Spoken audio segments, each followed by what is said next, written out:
All right, podcast number 2. Here it goes. We're back. Shotgun Logic. We didn't lose any sponsors at all. Nope. Nor did we gain any yet. Not yet. Nothing to lose, nothing to gain. I just got word. We picked up a sponsor. We're back in. That just happened a few minutes ago. We have a second sponsor too, but he doesn't have a mug yet. Not just yet, but I've heard that the sponsor is coming through. So he's still on board. Good. We're in negotiations. I was wondering if we were going to pick up a second episode. I don't know about you, but it was kind of weird, talking to people that actually watched the podcast, the first one. Yeah. It felt weird. I didn't know what to say to a lot of them. Yeah, I know. I was excited to let people know about it, but it's when it's not getting tons of views right away, it's kind of it's kind of funny. Here's our podcast, and you can see the view count change when you. I think a lot of people will jump on board once we get our stuff together and start learning how to entertain, even just ourselves. So that sounds bad, but you know what I mean. Yeah. So already, first of all, you guys are throwing shade about my background over here. So I know that's one thing I'm going to work on as far as catching up with you and all your I went a little personality crazy with mine, some fishing stuff and watches, some interests.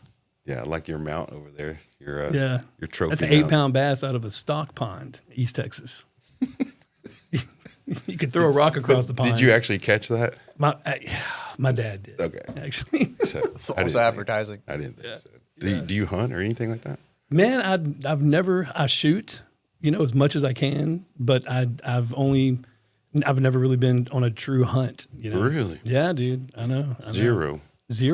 Yeah. That's crazy. No, I fish a lot, and I love shooting, but I kind of grew up in a city that I was more of a city kid. You grew up hunting, right? Oh yeah, most of my friends now, they all grew up hunting, and it sounds weird that I didn't. Didn't really grow up hunting, more just like something that we did after the fact. Owning the business, I feel like a lot of the guys that came in and going to other shops too, like you would see the mounts on the walls and stuff for some of their trophy hunts, and then start talking to them, and really just piqued my interest for me. Yeah. It ended up making me get a deer lease and all that up toward Oklahoma. So I just sent you a link, Matthew. I want you to pull up if you don't mind, because we're talking about hunting mounts and trophies and stuff. I saw a video I wanted to show you. Oh, cool, man. You sending me on a text? Pretty much on the subject of mounts and, getting trophies while you're hunting. But, dude, for me, I don't even really think it's killing an animal. But when you go out there, it's like mowing the yard or something. You want to explain this? So just going back to the hunting, as far as like hunting trophies, I wanted to Somali pirates. Is that something see what some of these people like to go shoot them and kill them? Well, here's the thing. It's just rolling the dice. So what it is, do they know that the Somali pirates have guns and can shoot back? Well, you Russians are wild, bro. So what they do is you got to pay between $7,500 and I think $12,000 to go on a boat that will pass through the strait that usually has Somali pirates. Do they play Russian roulette while they're waiting? And then you just have their like a 50 caliber and like an RPG, and then they're like, if you see one, let her rip. So yeah, it's what are they doing? They're taking like a tanker ship full of watermelons. Yes. Or any other fruit, just anything through there, to get the Somali pirates to come after them. Imagine doing that. That's of course we would never. Brand, I was just talking to my wife about that. We were talking about how Trump just recently bombed the Houthis, which are in that part like near the I forget through the Red Sea area where the Strait of Hormuz, I think Hormuz. Okay. Anyway, and it's because these guys were fucking attacking like merchant ships. Right. And so those merchants are having to put armed guards and mercenaries on their ships now, making all the goods cost way more money. But those guys are just, highly paid ex-military that are just hanging out on the ship with their guns and RPGs blowing the fuck out of pirates, bro. Wow. I mean, that would almost be, it would be scary, but it'd almost be kind of fun, No, if you have that kind of a view on them, that kind of an advantage, I think, being that high up, and Have you seen some of the videos? I should have sent something to. That's a little sketchy. I don't know. I'm down to maybe hunt almost any kind of animal, but a person, I don't think I could do it. It's just too much. Yeah. At least in my opinion. I mean, if they were coming after the ship I was on shooting at us, then, I wouldn't just pick them off because, for target practice. Yeah, you see the videos of them doing that. Yeah. Like, they will. Yeah. They'll actually, Well, if they get close. I mean, look, if you're hauling ass towards the ship and there's a history of these ships being boarded by pirates, then, they should get shot, And some of these rich people, like this super uber rich folks, they have some weird trophies and collections and stuff like that. It kind of makes you wonder, like, are they really into like hunting people like that? Or, Man. you see movies about it, but Yeah. is that Well, really in a thing? Vietnam, man, our guys would have like necklaces full of ears, apparently. Yeah. Those are trophies. See what I mean? Yeah. Some of them have heads or whatever that they cut off of somebody. Yeah. Could you imagine? No. Yeah, that's crazy, man. But some of those guys, like I was saying, some of those shops that we go to, they got some pretty nice mounts on the walls, as far as hunting trips are concerned. But Yeah, man, I've never had a mounted, animal or fish. My dad got that one when I was a kid. I was with him when he caught it. But I've let a few big ones get away at the last minute, man. That would have been worthy of a wall mount, but wasn't anything landed. yeah. So Yeah. So obviously we're entry level hunters, but there's some experienced guys out there that definitely speak different. yeah. Oh, Matt, dude, his house is full of mounts that him and his dad got. Really? I mean, dude, deer and mule deer and all kinds of stuff, ducks and turkeys, and we got a turkey leg behind us. Oh yeah, forgot about that. Yeah, For good luck. yeah. It keeps moving around on I its ripped own. it off the They turkey. can't Didn't see shoot it. though. They don't know what you're referring. That's That's probably good. It's a disgusting dried up turkey leg over here that Sam keeps as a trophy. Yeah, So he's tough one of, to catch those things, man. you're one of those guys. He's easier to catch now with one leg. Oh, I bet. Yeah, I bet. Yeah. So what do you think about everything that's going on? I know lots changed over these past, it's been a couple of weeks since we've been on here. Man, yeah, crazy stuff. We got the JFK files that dropped, which I haven't.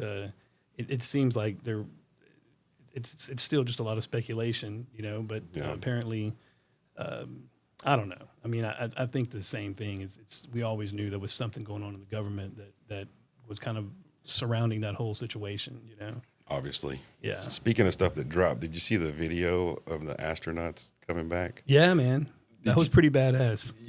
Badass as in? I mean, just the fact that it happened. Oh, you know what I okay. mean? That we were able to do that Musk was able to get that to happen. Yeah, But, that's true. Because they were up there for 9 months?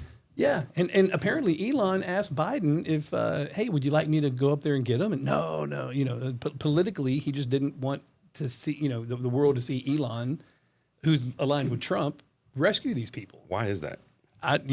Because everything is so polarized right now, man. I mean, it sounds crazy that the leader of the free world would think that way, but why else would he have told him no? It just doesn't make sense. Those people were only prepared to stay up there for like 9 days. Mm-hmm. I mean, what the fuck were they doing? Did they have enough food? I mean, were they just rationing their food? I hadn't really looked into the story that deep, but I mean, I doubt they just happened to have 9 months worth of food on that thing. Right? Yeah, or costume changes for the holidays, Right? stuff like that. Boy, I bet those space diapers were wrecked. Isn't that what they do? I don't know, man. I don't know. I mean, who The was whole- changing those things up there? The whole thing just seems weird to me. I know I've got the tinfoil hat on always, but it just seems weird that they were up there for 9 months. Yeah, and all I that. mean- I want you to, Matthew's pulling up another video for us real quick. I want you to see the actual footage of this thing landing back. You have to check this out. ES5. And splashdown. Crew 9 back on Earth. Man, so I didn't watch this part live. I watched after it had already landed, and then later on I saw this video, and I thought it was a fucking artist rendition or some shit. This is supposedly the actual video. Supposedly. It looks fake. It looks very fake. Can someone please explain this? Especially the bobbing of it in the water, the way it was bobbing in the water. Sometimes I just don't want to make videos anymore. I'm so disturbed and I'm so upset with the state of the world and the state of the lies and deception and confusion and just nothing being real and AI and just underestimating the global consciousness and our intelligence and just, I don't know, treating us all like absolute idiots, like thinking that we're so dumb Yeah. that this right here would be passed off by the masses as real and no one would question it. Like, I'm not saying anything, guys. You already know what's going on. You've seen enough videos. You've seen enough AI. All right, What do you Houston, think? are you saying So- that this is fake? What do you think? I don't know, man. It looks really weird. I mean, hopefully it was real and we're not all being duped. Maybe just the digitizing of the video made it look like that. I don't know, but I swear that just the way the parachutes were falling down, Yeah. you know, they almost seemed 2-dimensional in some angles. It was really odd, man. You think that was? I mean, yeah, who knows? You know, Everybody already thinks I'm one of those guys now, so I'll tell you honestly what I think. I'll tell you, yeah, I think it was fake. The Yeah. whole them being up there for 9 months. it does seem kind of odd, man. You know what I mean? And then they showed him like wearing Christmas decorations and stuff like that. Like they took that up there ahead of time. Yeah, Or why they the fuck just- would they have Christmas they just decorations if keep it was that- an 8-day trip? They keep that stored on there just in case, or I mean, what's the deal, really? Yeah, that's like Gilligan's Island, bro. They were literally gone that long. But what benefit do you think that they have of making the story of, they started, it was supposed to be a 9-day mission, then it turned into a 9-month month. mission. Why would this need to But- be faked? Yeah, I don't. You're That's right. what I wanted to ask you. Like, what would be the gain of that? I don't know. Why would they fake it? Why would they fake the landing too? Like, I don't understand that. I mean, maybe just a morale thing. I don't know. Like, just show what America is still capable of. You know, I don't know. It's weird because if I never heard the Christmas decoration thing, but that's really weird, bro. Because they were never intended to be there for Christmas unless they just. Now they were rescued from the International Space Station, right? Maybe they have an attic in that A bitch storage container. Yeah. with a Christmas tree and some strands of lights all knotted up. You know, like all of our. You always want to give people the benefit of the doubt. I mean, right? man, you know. That's good. I'm glad you're like that. That makes it more interesting because if you just agreed with me on everything, then that would be boring for sure. I just don't see it. And you saw the money issue too. Supposedly the amount of money they got paid because they were up there. It came equivalent to like $5 a day or something like Yeah. that. That's crazy, That just man. doesn't seem right either. Like, what are they trying to get us to believe that with all this information? Yeah, it's I got another one that shows about that. It talks about their, exactly what they got paid and for being up there an extra. What was that? Almost 9 months they were up there extra. So it talks about how much money they made. And so this amount of money was supposed to be made over 9 days. no, they guess, they right? evidently the astronauts make equivalently of like $150,000 a year. That's what they get paid. What? I know, right? That seems low.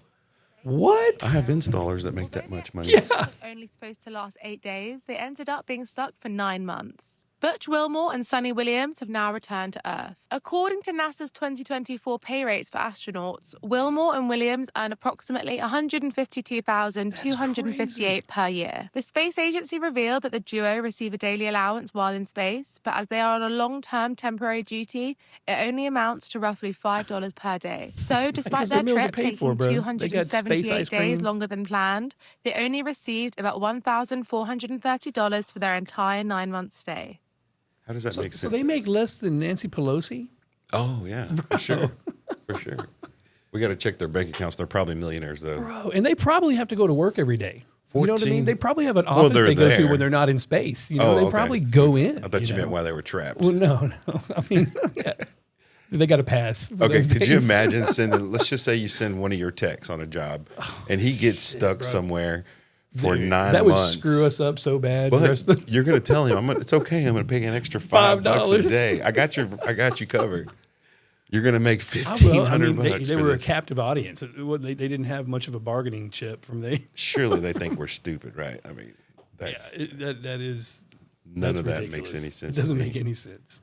So hopefully you can make some sense of that because I'm just lost on that one. Yeah, I don't know what to believe, man. You know, I do try to give every story like that. I try to look at it from a rational perspective, but yeah, sometimes I mean you're right. That's pretty wild. I mean, I just can't get over the fact that they had enough resources to last them that long. Yeah. You know, it just doesn't make sense. But maybe they packed those space capsules full of a bunch of, I don't know, man, hidden snacks everywhere. Well, if you're only paying your talent $5 $5 a day, then yeah. you can spend a lot of money on like all the, you know, bunch Japanese of, storage techniques that they have. Bunch of Tang. Don't they drink Tang? Probably some IKEA storage up there they have, you know, where they just put some containers together real quick. Yeah.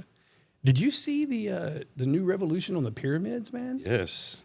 What is going on there, dude? I was hoping you were going to talk about that. I had some stuff too, but mine was kind of weak. But well, I mean, I got a short I want to send Matt real quick and see. that they're saying that's actually going to be one of the major discoveries of our lifetime. I think it's going to change everything, bro. Spiritually, religious beliefs are going to be. I mean, if this is true, I mean, apparently it hadn't been peer reviewed yet, whatever that means. But I mean, these are SAR scans. The synthetic aperture radar or whatever it's called. That obviously, you know, they're depicting shit underneath there. Right. And not only, you know, you got these 8 tubes going down with spirals around them going into these 2 big 80 meter by 80 meter boxes, but they're saying there's more structures below that look like a city landscape. Below the boxes? What? Yeah. It's crazy, man. And the boxes are a mile down. They're a mile deep. Yeah. Each one of those 2 kilometers. columns. Yeah, 2 kilometers. Yeah. That is, bro.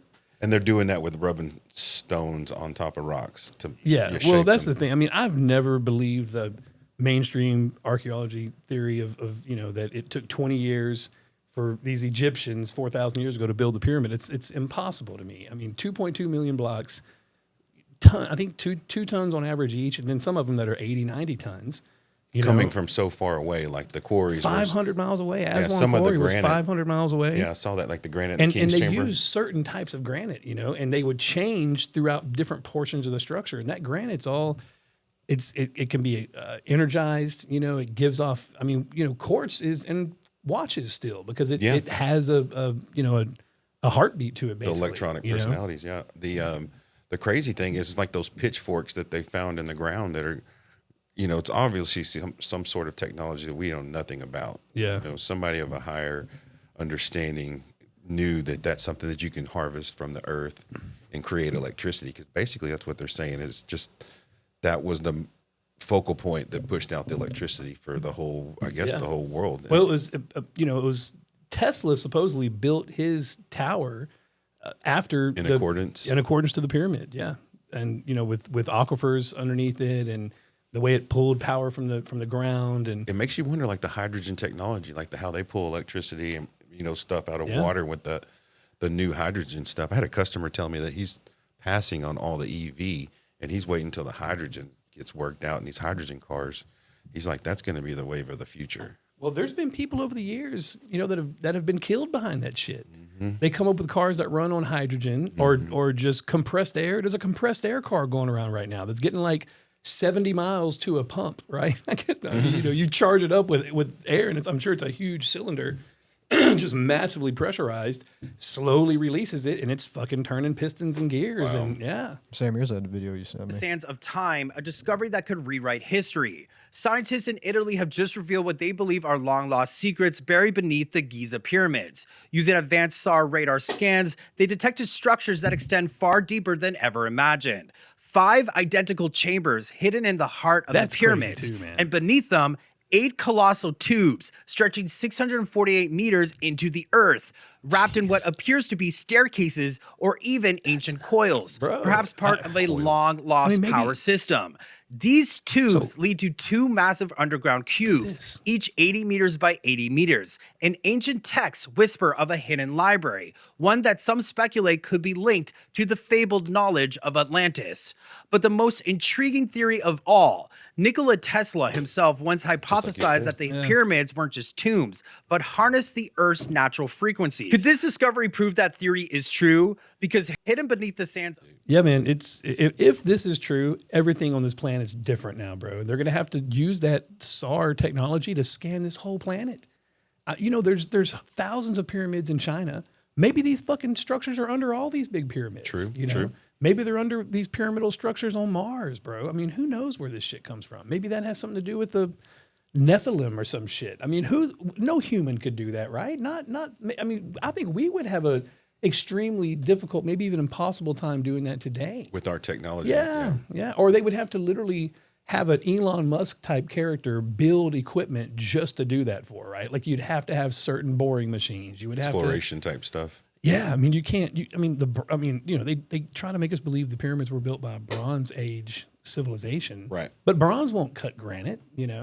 It's crazy, man. Yeah, and you see some of the angles and some of the fitment on these. Oh, dude, and not just in Egypt. Really, it's all a lot of different places in the world. In South America, actually, there's some really good spots in South America that I'd love to visit. That that have just as,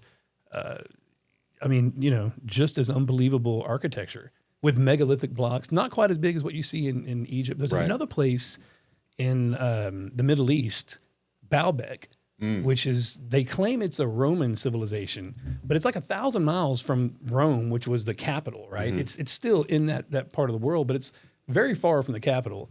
And it's obviously a Roman structure, but the base of it, like the foundation, is made out of these huge blocks they call the trilithon, which are like 1,100 pounds, right? Or 1,100 tons, right?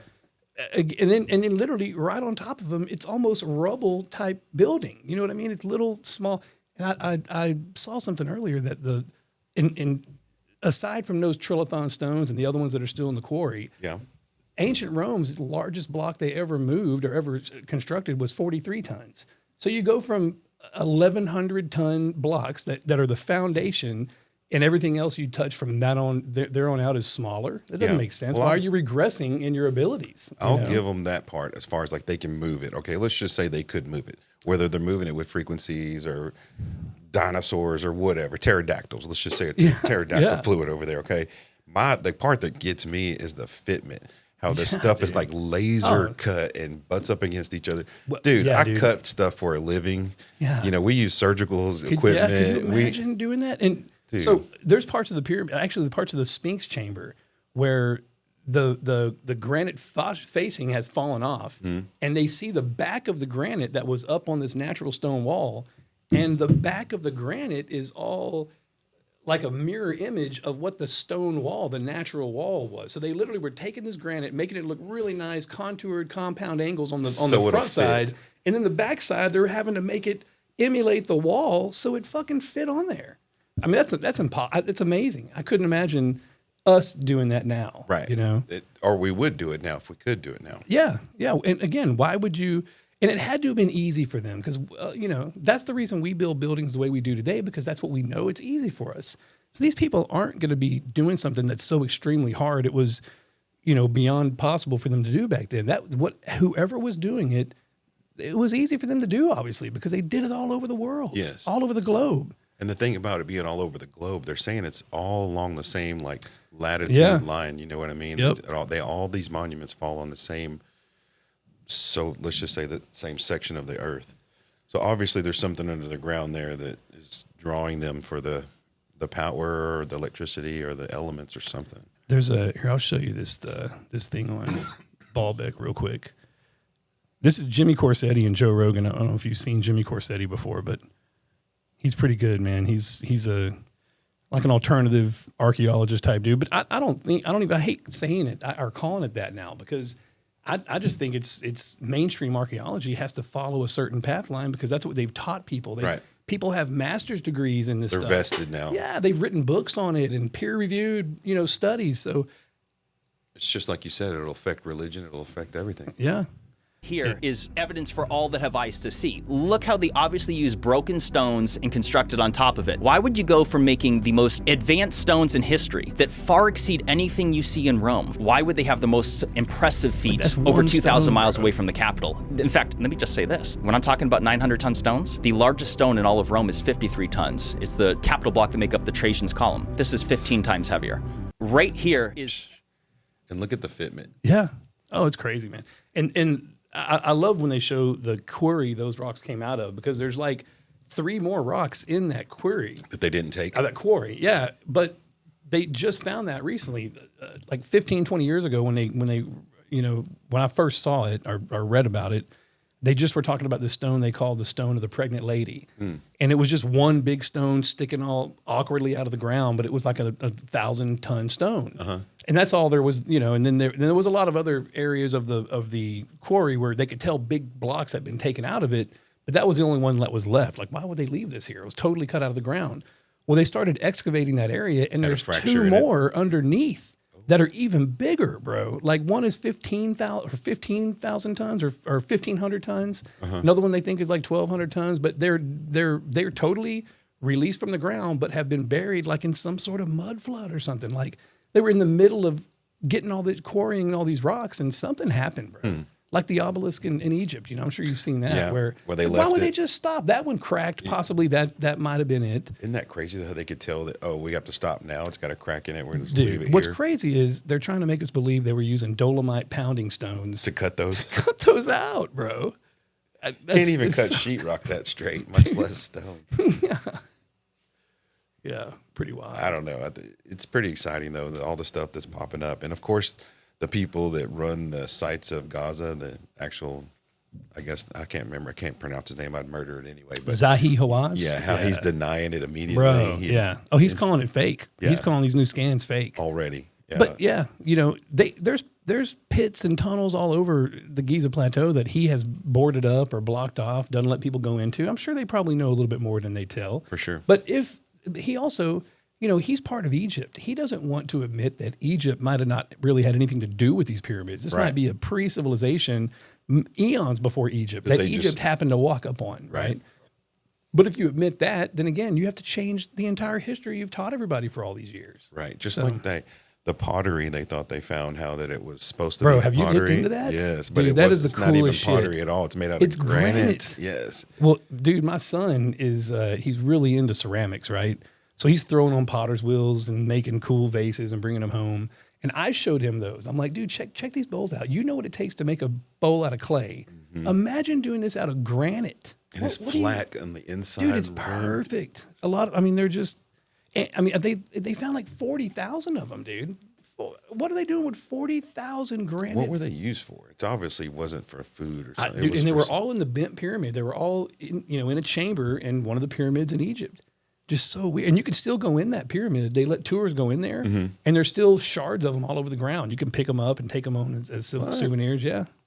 It's crazy how you can put a flashlight in them too, and then they're like Dude, transparent. it's so thin, yeah. Dude, what the heck? There's guys that have done like serious mil spec. Yeah, where they're like caliper in the whole thing, and it's literally perfect. It's pretty And pretty nothing freaky. we can make can do that. And they made that out of granite. Well, and then some of them you can tell they weren't even turned because they have handles on them that are part of that same stone. Because you can't turn You that can't with the handle in the way.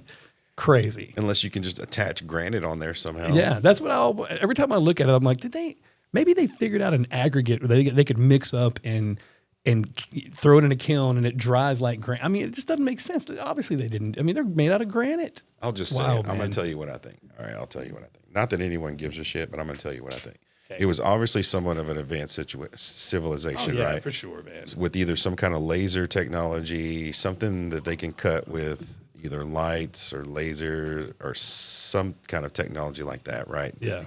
Super hot, super accurate, and almost like they're 3D printed. You know what I mean? So they knew the dimensions they wanted. They knew how these blocks are going to fit together, and everything was just laser cut and almost like friction welded, like some sort of heat with these stones, glued them together so perfectly. Well, especially in South America, man, the ones in Peru that literally look like bags of cement. Like, like you'll see where a city will come in and build an embankment in a creek and they just use quickcrete and they leave it in the bag. Yeah. Then years later, the cardboard erodes and you just looks have like these bags. It looks like bags still, but it's cement. Well, there's walls in Peru that strike me as that, It's like, but they're granite. I mean, they're doing testing on these rocks. It's granite. And, people have proved that it's not an aggregate. It wasn't like a mixture. It was solid granite. They were bringing from miles and miles away, up and over mountains, but it literally looks like they had such an easy method of cutting it and shaping it, there's parts of it where they'll do designs out of these big, huge, multi-ton granite blocks, like a cougar's paw or a snake or whatever. And it might encompass 15, 10-ton blocks that they've placed in certain that have to be shaped a certain way to make it look like a snake. Yeah. But also to fit in with the other blocks, Yeah. you know. And some of them will have those notches that are Bro, just like the, cut in. the knobs. Yes. Yeah. That almost seems like it's for tuning. You know? Like they all were resonating at a certain frequency. And to get that certain frequency, some of them had knobs on them. Others they maybe chiseled off because they didn't need it on that particular one. Crazy. It's wild, It's man. like in just the spec of it, just whenever they put the mills in there and they're measuring everything, and dude, it's nuts. It blows me away every time. Have you been to? Never. No, me neither, man. Never. I don't think I ever would. I would do Peru before Egypt. I think. I just, I don't know why I feel that way about it, but. So since we're talking about stuff underground, I'm going to send Matthew this one too, because I feel like that this video, I want you to see. I don't know if it's real or not. It looks fake to me so bad, but I've seen it on several different places, and everybody's saying it's real.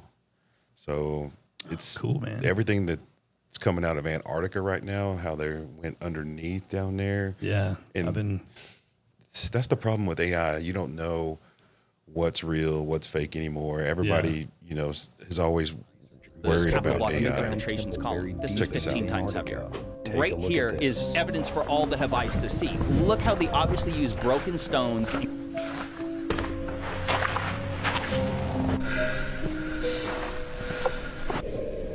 Wait, this is in Antarctica? Yeah. What? That's crazy if this is really Antarctica. It says 1/15/2025.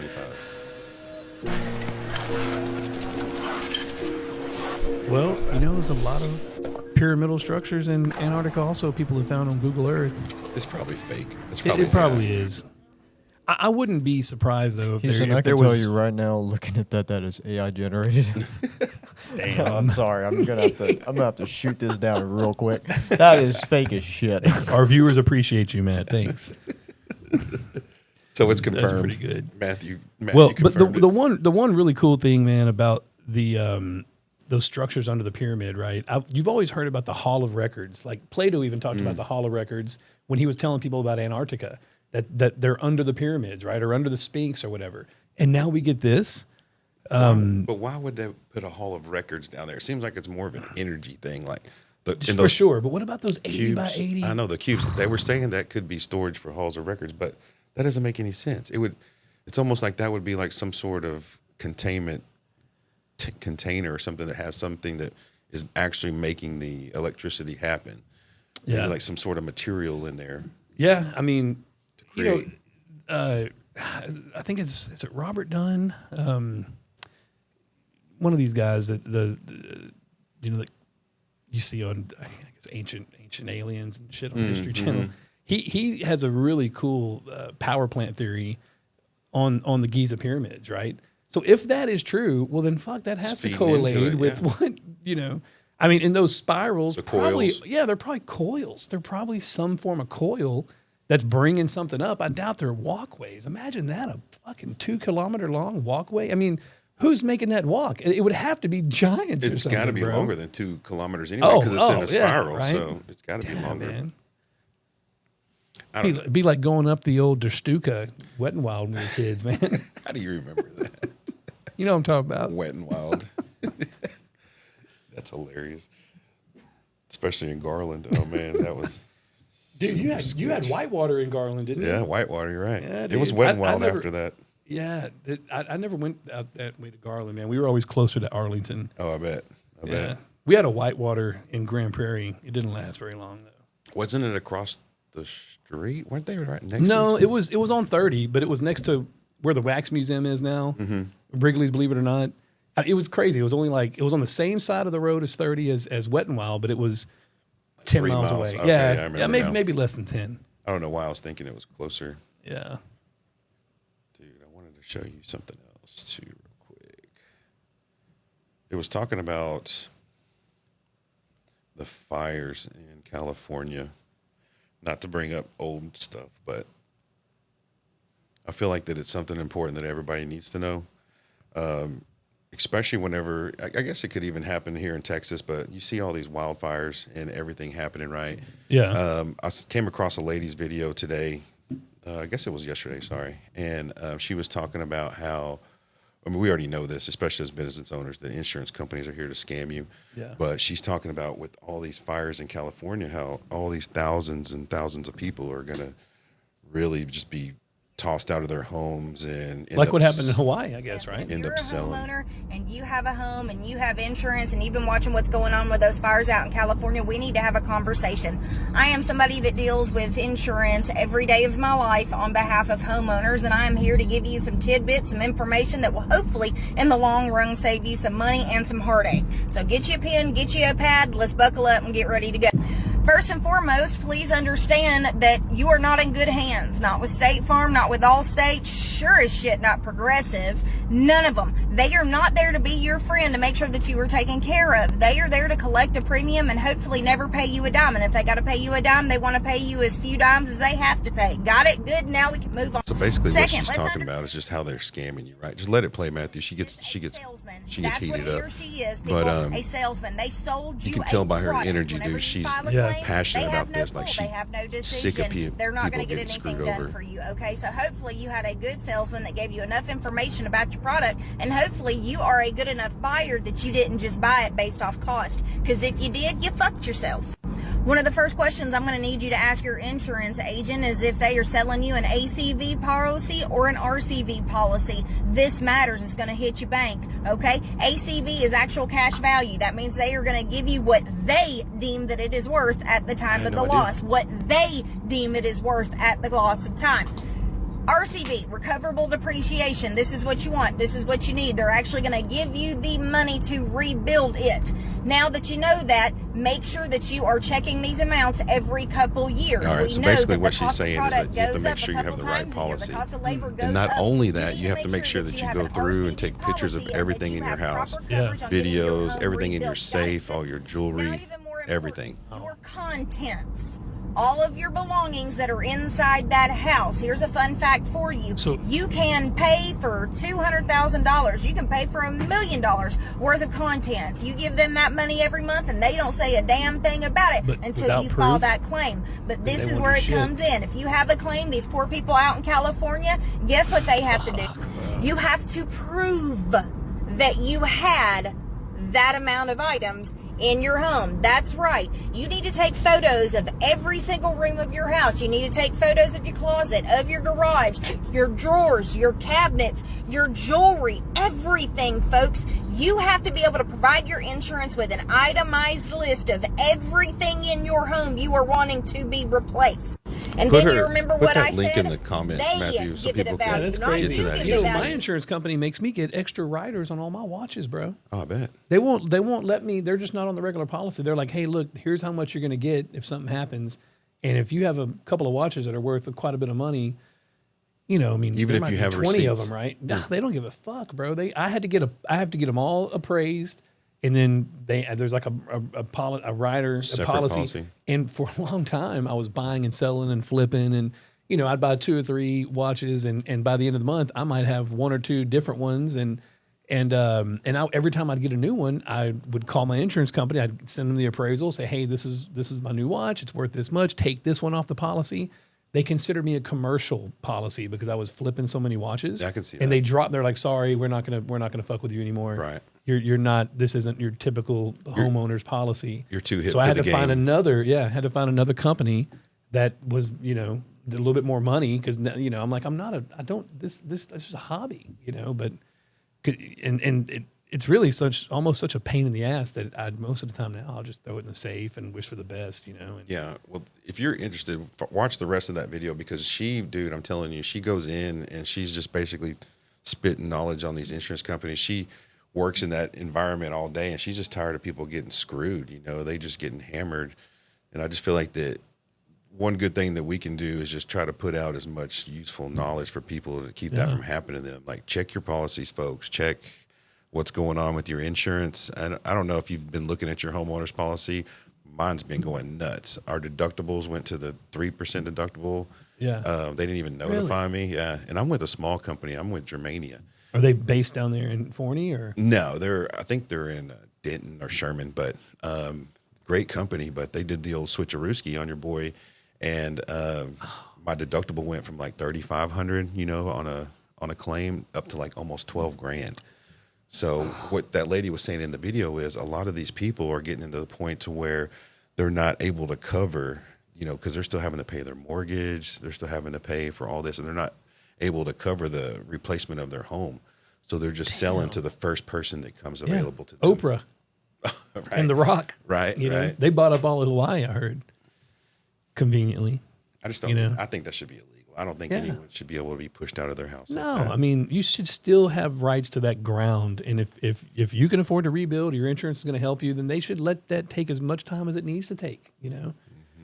That's pretty messed up, man. She even talks about the people in the Carolinas, about them, how they they got hit hard. Dude, they got $750. I mean, could you imagine? Like, don't just keep your money. Don't even give me. I mean, what is that even for? What is that? That's not even going to pay for the week in the hotel.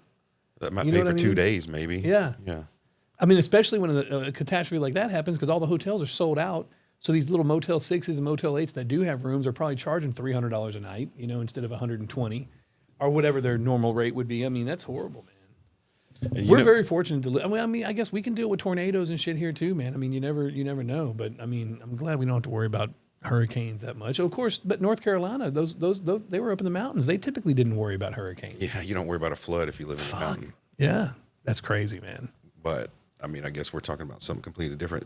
Obviously, they wanted their whatever's underneath their land. You know what I mean? I've heard that. For the batteries and stuff like that. The lithium mines. Yeah, they wanted that, but who knows? That's just my natural instinct is to see what the main purpose is.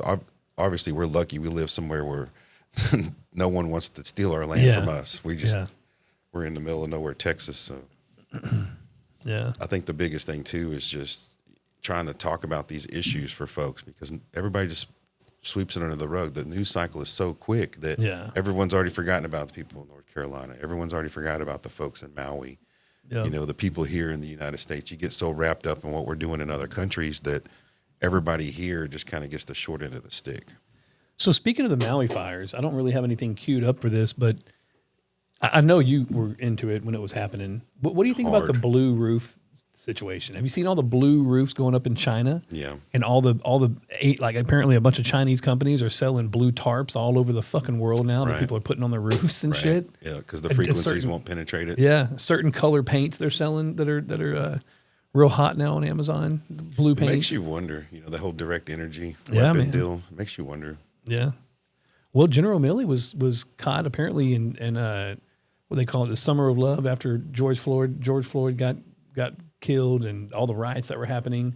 Milley was using directed energy weapons on the rioters to piss them off, to make them riot more. I guess there's two different ways you can use it. You can use it to disperse a crowd, or just to kind of makes you instigate uncomfortable, them. Right, or to piss them off. Did you see in the UK where they used it on those people in the street that were protesting? Yeah, and they all ran off and they all shit? just scattered to the side like that. Yeah, That is crazy. Yeah, so if law enforcement has that kind of shit, imagine the shit that they have that they don't show us yet. True.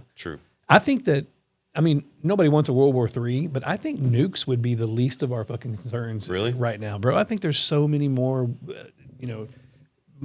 just as deadly, maybe less fallout, like electromagnetic pulse shit type that they can wipe everything out and then come and take over right away. I mean, look, if we lob a bunch of nukes at somebody, you're not going to want to go to that area for 20 or 30 years. Yeah, true. Like, what would you do that for?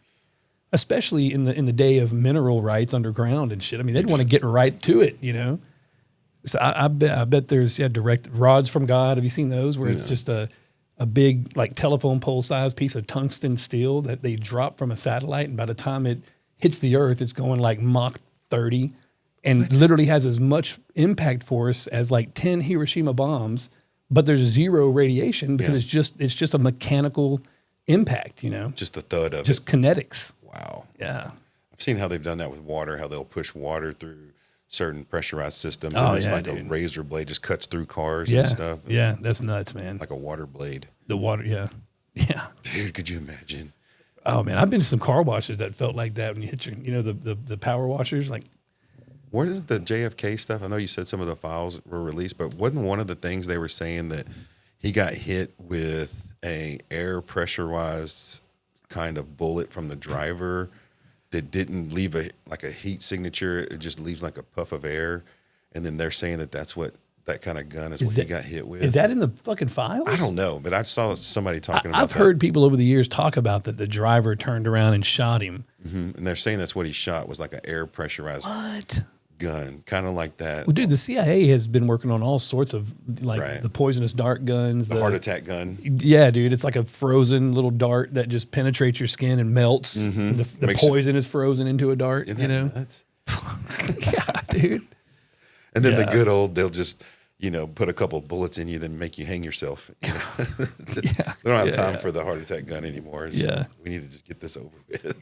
Man, yeah. I think that it's just everything's coming out so fast that it's just so hard for them to keep information from us. Dude, speaking of that, I just heard recently, let me send this to Matt real quick. When Hillary was going through all the email scandal shit during her election with Trump, and Comey came out and said, she what she did was illegal, but we're not going to prosecute. We think it was an accident. She didn't mean to. Right. Well, now it's coming out that that was all directed by Obama, apparently. Oh, of course. Telling the CIA and the FBI to not prosecute her. It's fucking unbelievable. How does bro. he still pull so many strings? Like the whole Biden thing. I don't know. I hear he was the one who was pulling Biden strings. And what was the deal with him too with the auto pen thing? What was that? How they're saying that? Well, so it's not illegal to use the auto pen, right? All presidents use them. Trump used the auto pen a lot in his first term. Okay. But you have to know what the fuck is going on, right? You can't just have somebody in the next room just pushing signing all these documents. This is pretty interesting here, but I'll show you something here in a little bit with Mike Johnson, the Speaker of the House. Lawyers to do and not to do concerning the Hillary Clinton email investigation. Chief Intelligence Correspondent Catherine Herridge tells us in sworn testimony on Capitol Hill, one of the insiders told lawmakers what she was told.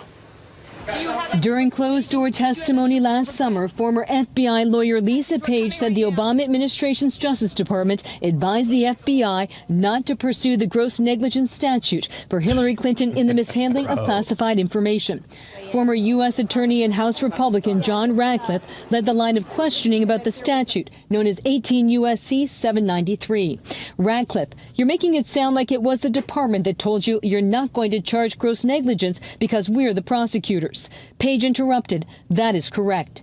Page's testimony appears to conflict with then FBI Director James Comey's recommendation in July 2016 against criminal charges for Clinton. What I can assure the American people is that this investigation was done honestly, competently, and independently. No outside influence of any kind was brought to bear. The Republican-led House Oversight and Judiciary Committee investigation ended in January. With Democrats now in control, the committee's new ranking Republican made the Page transcript public. The transcript releases show an inherent two-tier system, one in which Hillary Clinton gets the treatment that she got, where there was actually at first concern that they were going to charge her, and then with Loretta Lynch in charge, before she recused herself, made it very clear that that was not going to happen. The tip-off came from a chart drawn up by federal investigators assigned to the Clinton case known as mid-year and a exam. handful of others. Fox News has confirmed that the chart listed possible federal Biden, the whole family, Alvin Bragg, dude, they're all criminals, bro. They are all criminals. We're busting our ass to pay these motherfuckers our taxes, and they're just doing whatever the fuck they want to do, bro. But we can't just say it's all the Democrats. I mean, bro, it's Republicans too, of course, how they flip. And the now script. they're all trying to get in line behind Trump because they don't want to get. You know what I mean? But I'm sure there's a lot of rhinos in there still that they know about, hopefully, and they're trying to weed out. Push them out. Yeah, I hope Kash Patel can go after. I don't know. Are they going to go after these people now? I mean, would they have to go after them? I mean, can you not go after Obama? Is Obama protected? Dude, it's crazy, so man. Deep seated. Everything is just such a deep. You know what I mean? The controversies are just been there for years. So the auto pen thing. You know, when I first heard that, I was like, hell yeah, they're going to reverse everything. Well, they can't do it just because he's auto-pinned. But when more stories like this start coming out. Just talking about his competency of everything? Or yeah, dude. This is pretty interesting, man. I mean, he obviously, and again, we knew this was going on. We knew this was happening. But when you hear the Speaker of the House say it in short story form, it's like, they were just kind of puppeting him. He Yeah, was just well, their and face. he couldn't do anything because he was, he was a minority. He was. I mean, what do you do when the president and everybody on his side are it's. But why at the end? Why at the shocking? I mean, it was shocking what President Biden did on the way out, pardoning his family for more than a decade of whatever activity, any nonviolent offenses. It was breathtaking to us. I don't think that's anything like that's ever been anticipated. And by the way, go look at the tape. 4 years ago, when it was just implied that President Trump might do something similar, they were apoplectic. Joe Biden himself, Adam Schiff, Chuck Schumer. Roll the tape. They all said that would be crazy and unconscionable, and now they're cheering it along. To us, it is disgusting. To us, it probably proves the point, the suspicion that they call it the Biden crime family. If they weren't the crime family, why do they need pardons, right? Look, facts. Unreal, bro. Facts. Unreal. That's a real statement. So right there. I sent you another one just back to back, but it's just another really short video that he has an actual story of confronting Biden about a liquid natural gas. How he knew nothing about it. Nothing about it. So I think those are the auto pen situations. You know what I mean? Like right. he had no idea what this bill even said. So how? National security things I need to talk to you about that I've heard and I think and what do we do? But first, real quickly, Mr. President, can I ask you a question? I cannot answer this from my constituents in Louisiana. Sir, why did you pause LNG exports to Europe? Like, I don't understand, liquefied natural gas is in great demand by our allies. Why would you do that? Because you understand, we just talked about Ukraine. You understand you're fueling Vladimir Putin's war machine because they got to get their gas from him, and he looks at me, buying it from Putin, stunned, and he said, they're buying it from Putin to give it to Ukraine. Mr. President, yes, you did. It was an executive order, 3 weeks ago. And he goes, no, I didn't do that. And he's arguing with me. I said, Mr. President, respectfully, could I go out here and ask your secretary to print it out? We'll read it together. You definitely did that. And he goes, you talk about natural gas. All these wars are such bullshit. Yes, sir. He said, no, you misunderstand. He said, what I did is I signed this thing we're gonna conduct a study on the effects of LNG. I said, no, you're not, sir. You paused it. I know. I have the export terminals in my state. Bro. He had no idea what he No signed. idea. That sounds It makes me wonder how many times that has happened in the past with other presidents. I mean, were there others that were so detached that there was somebody in the background just really doing everything and they were just figureheads? Yeah, kind of like the Bush, like George Bush. Yeah, Jr. Yeah. I don't think he was doing his homework. I think he was just saying what they told him to say. Do you remember after 9/11, I think he was in Iraq. They had just taken out Saddam, I believe, and a reporter threw his shoes at him. Oh, dude. Yeah, dude, he was quick. Yeah, I like, love that. oh, wow. Yeah, he kind of earned a couple cool points when he did do that here. But then he choked on a pretzel. Oh, yeah. I remember that too. Cool points gone. Kind of like Biden. I wouldn't have admitted that shit. How the fuck did that get out of the news? Like if I was a president and somebody walked in and I was recovering from choking on a pretzel, I'd be like, please, just come on. Right. Don't say anything. Right. Who knows? I'll give you a pardon. We'll never know what he was choking on. Yeah, right. No one will tell us. Probably a hot dog. I don't know. I feel like the veil is starting to lift. Yeah. I don't know about you, but maybe half of the people that talked to me about our first podcast were like, I never knew that you thought that way, and I think they were like maybe feeling like we were a little hard on the Democrats, like we're just programmed Texan type thing. I truly feel, bro, that if I don't know, man. I've voted. If it was the Republicans doing it, we'd call them out on that shit too, right? And I think most Republicans feel that way. Our conservatives, dude, I think of myself as more of a patriot than anything. You know what I mean? And if Biden was on his game and he made taxes lower and stopped wars around the world and we all were making more money at the stores, I would be happy with that. True. You know what I mean? True. It's not it's polarized for the wrong reasons. It's all polarized because of the media, man. Yeah. It's all bullshit. You can see it, how they flip the script. Like in the beginning, the Democrats bought the Teslas, because they were kind of just, putting their virtue signaling out there. I'm good for the environment. I'm going to buy a Tesla. I'm better than you. And then now all of a sudden they're burning them down and vandalizing them and the same people. Dude, it's like, wait, dude, y'all bought a Tesla because it was good for the environment. Now you're burning a lithium fucking battery. The worst thing ever. The worst thing you can do. Now you've put more toxins in the air than a year of me driving my truck. Your big truck, yeah. It makes no sense, bro. And they're okay with it. Like they get behind it 100%. It's fine. Yeah. And if we did that, if we were well, burning but they're anything, all, dude. It's all bullshit. I mean, you know, 20 years ago, there's videos of Schumer and Hillary and Obama talking about how we need to cut government spending, right, and cut the waste. You know, and the moment it starts to happen, and it's not from somebody on their end of the table, then it's the worst thing in the world. Right. You know, it's mind numbing. It's like, why would you? It doesn't matter who is in charge if they're stopping waste and stopping all these idiotic programs. Why would you be mad at that? Well, we know why. Well, of course. Cutting off but their why paycheck. why would the average citizen I don't fall know. for that That's shit? the part that it's like. It's like, are you kidding me, bro? What if somebody at your job was robbing you so bad that you were about to get fired because your company couldn't afford, and we found out who it was? You wouldn't be happy about that? Yeah, you know? you'd be mad. Yeah. That Yeah. makes no Why sense. did you stop all the theft? What do you think about the You know? Tesla situation?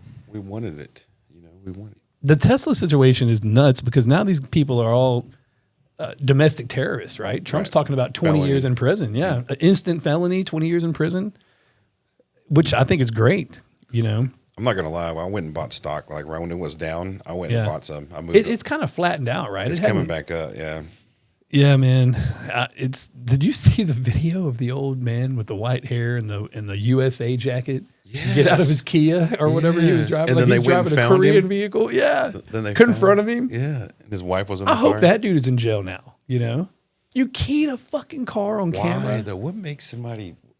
Oh my God, bro! What pill have they I'm taken so that's I'm such a making them- car guy. Could you imagine? Is it the Ozempic making them do that? It might be. I bet Yeah. it is. They turn the 5G on, and then the Ozempic shot makes these people just do some wild ass shit.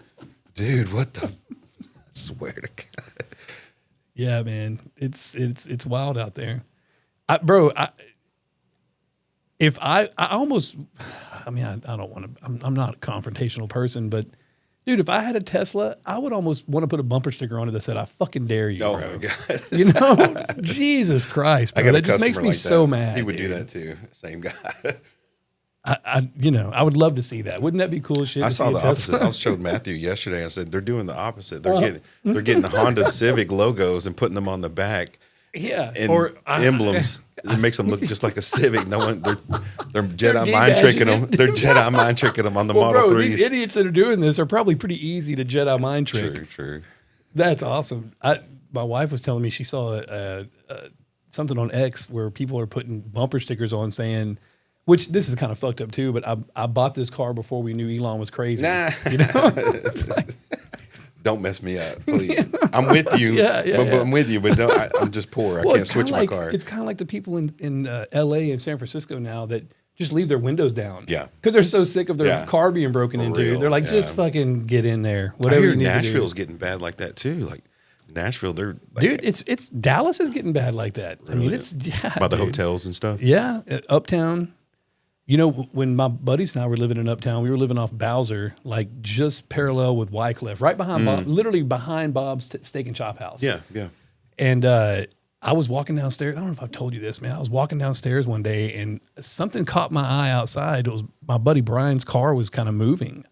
So I went outside on the porch and I'm like, what is going on? I'm staring at this car. I see it kind of shift again.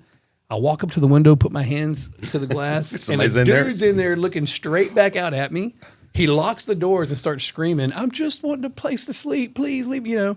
And I'm like, "Get the fuck out of the car." And all my buddies came outside and my girlfriend at the time, my wife now, all of my friends, girlfriends, so the dude jumps out of the car and runs down the street. We chase him down the street into this dumpster behind Bob's Steak and Chop House and kind of corner him. But he started screaming so loud, like a woman, that we thought, holy shit, dude, somebody's going to call the cops on us for beating this dude up. So our girlfriends had called the cops. And so when we got back to the house, the cops were there waiting. We told them what had happened. And, they were like, you should have kicked his ass. We're like, bro, y'all would have fucking taken us to jail Cops if we would have telling done you that, that, yeah. Maybe But back the then. funniest part was for months, Brian had been accusing our friend Matt of stealing all of his change. We found out now it was a bum had been sleeping in the fucking car, rummaging through his shit every night. Why don't he just lock his shit? I know, Come on, bro. man. That was hilarious. Good times. They don't make that. You can't get away with that now. Now they'll steal your whole car. Yeah. We did a little video about that. We talked about it on the podcast about how that had the situation, And then Matthew made a reel, and dude, I got tons of people reaching out to me over that. Really? Evidently, when you get in a situation like that, people really care about you. They're like, Yeah. "Oh my God, are you all right?" I'm like, Yeah, that happened about a year ago. I never heard that, bro. I had never heard that story. That I had I mean, nothing that crazy, but at my shop down south of Beltline, I had a situation that I totally misconstrued. It was a customer, man. He kept calling me. He's like, "Yo, man, I'll be there in just a few minutes, man. I'll be there in a few." He wanted to drop his car off to get some work done on it. We close at 6. It's like 6:05. He's not there yet, and the only name he gave me was Red. They call me Red, man. Red. I'll be there soon. I'm like, oh, who's this gangster ass dude wanting me to stay late? So finally, I'm like, man, it's like 6:30. He's called 2 or 3 more times. I'm right down the street, bro. Right down the street. But it's been 30 minutes, so I'm like, fuck this. I'm leaving. As soon as I pull out of the parking lot, this dude in this old box Chevy pulls up, screaming at me to pull. That's me. Hey, man, I'm Red. I'm Red. And turns out, yeah, he just was running late, man. Just a normal dude. Oh, he wasn't going to rob you? Come on, man. I thought you were going to have a good story. If I wouldn't have got out of there, he was going to rob me or something. I fully thought that. Dude, your store would be the wrong store to rob. Almost like here. Like there's a surprise around every corner. Yeah. Dude, Yeah. that's Well, yeah, I hilarious. bet most shops in Texas are like that, man. I feel like it's getting like that everywhere, especially with what we're having. There was a crazy shooting that happened today. Didn't a guy go into the mall somewhere and what was it? I didn't hear this. I'm trying to recall this. What was it? Wasn't like 13 people shot today, Matthew? What? Did you? Yeah. Where at, bro? Did you pull that up or something crazy? A guy shot. Where in Oh Denton? man, I'm horrible. No, Like local? man, I'm horrible about recall. Just saw something that came across my feed about it. I don't even think it was in DFW. I think it was somewhere else. But it was a shooting that happened. Like a gang shootout or something? Or Was it at Trinideragra? Where was it at? I think I butchered that name. Was it that one in Houston?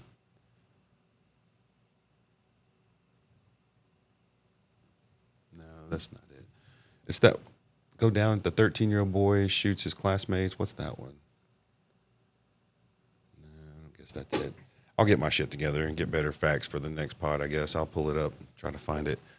There was a smash and grab recently at the mall too, at the right? mall, bro, I in saw Frisco, that. the Frisco Mall. I saw that too. Again, in the middle of the day, right? In the middle of the day, bro. These young dudes, they look like they were my son's age. They look like they were 18 years old.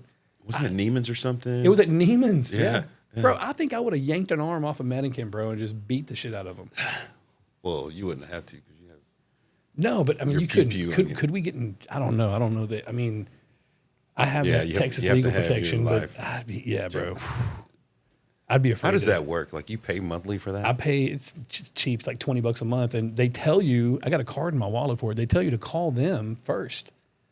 Like if something goes down, call them, let them know where you're at and what jail you're probably going to go to because you're going to go to jail. Yeah. And then call 911 immediately. What was that big conspiracy or that big trouble they got into a couple years back? It was about a shooting or something. And they didn't give their customer the right representation or something. You remember? Man. No, but yeah, that would be my luck. That's why They I gave grab him- an arm off a mannequin. Yeah, I want to say either they gave him wrong legal advice or they just didn't give him in the right direction Yeah. or something. You know, But he had a legit shoot. Like he had a legit, yeah. you know, it was a right. He was in the right, but Well, you know, I think most guys like us, I mean, look, dude, I hope I'm never in that situation, but I shoot a lot, bro. I mean, the guys at the gun range know me. It's right around the corner from literally it's walking distance from the house, this Texas Legends gun range in Allen. Great place. And, you know, I hope I would remain cool and calm under a situation like that, but I just hope I never find myself in. I've seen so many videos of cops who have gone through training totally fucking lose it in that adrenaline situation. dump, yeah. Bro, they just start crying. I saw one video a while back where this cop had somebody at gunpoint and he just totally broke down to the point where this lady took his gun from him until he calmed down. And then he's like, fuck, give me my gun back. You know, Snapped out of it. Bro, I'm sure he got fired. I would hope he got he fired. would have to. Yeah. After something like that. That's not safe. No, man. That's Because what kind of training could you give them in situations like that? I know they have reenactment situations, but Yeah, you you never can't. really know until No. until that adrenaline hits you, right? Yeah, yeah. Oh man, I know, man. I got a really good client of mine. He does these big, huge entertainment centers for houses, home theaters, and stuff. And this was probably about 6 years ago. He was going down Central in traffic jam, like bumper to bumper traffic. Yeah. So he's in a big dually. He always drives dualies. And back then, flat screens were a huge commodity. Like they weren't as cheap as they were now. Yeah. So he had 3 huge flat screen TVs in the back of his truck. Well, they're in bumper to bumper traffic. So he's paying attention. He's on his phone or whatever, trying to do deals while he's sitting in traffic. Yeah. And he notices that there's 3 black guys next to him in a car. 2 of them get out and are in the back of his truck trying to unload one of those TVs in traffic. What the And this guy's name is John. Great guy, but he's ex-military. So is he in a pickup? He's in a dually. Damn, and they're in the back bro. of his dually. And he's in traffic. All bumper to bumper. They're stopped. They can't move, right? God, so dude. he's like us, always carrying, always. He jumps out. He's drawn down on one of them in the back of his truck. And he told the guy straight out, he's like, I'm so nervous and so scared right now. I might shoot you just because my nerves, you know what I mean? My hands are shaking. That's what I mean, bro. Yeah. And then the guy ended up putting the TV down and getting back out of the truck and getting back in their car. And I was like, And then what did you do? Yeah, I was like, then what did you do? He's like, I couldn't do anything. We're stuck in fucking traffic. Fuck. Did he call the cops or anything? He called the cops, Wow. This dude's a badass, bro, too. He is a badass. So I'd hate to be on the wrong end of his business. So dude, he's a great guy. He's one of those dudes that's super passive, super happy. But I can tell, like, the second you piss him off or mess with one of his kids or something, like, he'll go into a straight dark place. Well, there was a dude that used to work for me, bro, that he was late to work one morning. I'm trying to find the video. He was late to work one morning, and he used to come in from, like, Pleasant Grove to my McKinney store, so he had a long drive. Damn. So I'd give him some leeway sometimes. He's not here yet. Didn't show up like 30 minutes at this point, and all of a sudden this video is starting to circulate. This motherfucker got in On a police chase? No. Oh, okay, my bad. Road rage, jumped out of the car with a fucking machete. No. And chopped the fuck out of the other fucking car, bro. Why? All on dash cam, all Your caught guy on. did? Yes, dude. Never came back to work. Never heard from him? Never heard from him again. And he was a great installer. I was like, what, dude? And he seemed so calm all the time. Was he known to carry One of a his machete? guys, I had no idea. No, I mean, he was such a calm dude, but he was another one of my guys was happening to catch it, like carpool with him that morning.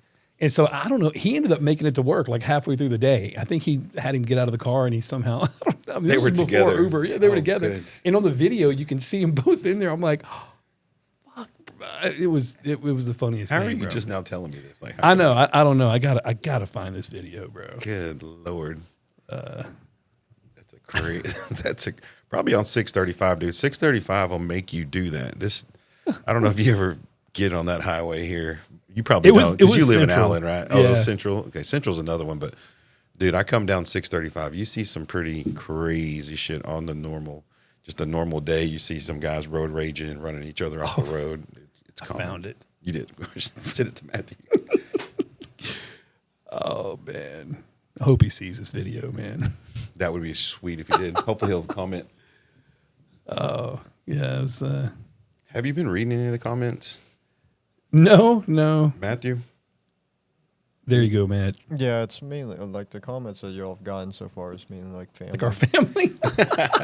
Yeah. I know. Family and Great stuff. show, There's guys. a couple. That's my cousin. You had a couple clients, I think. That, Oh, cool, that were like, man. they love seeing it. They enjoyed it.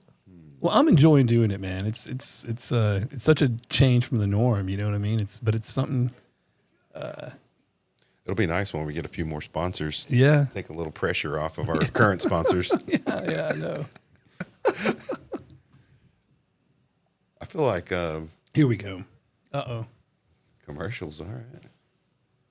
Need to give you the premium password. There we go. That's your guy? That's my guy, bro. He was in that HHR on the left there. This one will make your jaw drop. Bro. And it's part of a pattern of bad behavior on the road in North Texas. You imagine Good evening. you're waiting on your boy to show up to work. You're busy as fuck. Arlington police are investigating another case of road rage from this morning. Rebecca Lopez. Why was he in is live Arlington? No, I guess this is it must be talking about multiple Dallas okay, that area was a road different one, rage. okay. Yeah, you got the idea. So that was him. He was chopping on the car right He there? was chopping on the car, and then he gets back in the car, and the dude in that Civic that he was chopping, he tried to pull in front of him, and that dude spun him out. And that's when I saw Homeboy in the passenger seat. I'm like, oh, that's why he's in not there. here. Oh, good. Both of your guys are there. Look at him. He's in action. Yeah. Oh, man. That's So that's what he was wearing to work. He just didn't make it to work that day. Yeah. Look how murked out his tin is, too. His tail Oh, yeah, lights bro. are He's a tinted. tenor, dude. He's right-handed, obviously, because he was wailing with that machete. Here, this is a shorter video that I... Why is he carrying around such a big knife? Do y'all use that when y'all tint windows? Yeah, that's. Did y'all cut the film That with? was pre-plotter. Oh, gotcha. You shaving edge with that? Here, I'm going to send you one more. This is only 30 seconds, but I think this shows the whole video. It didn't take very long for all this to go down.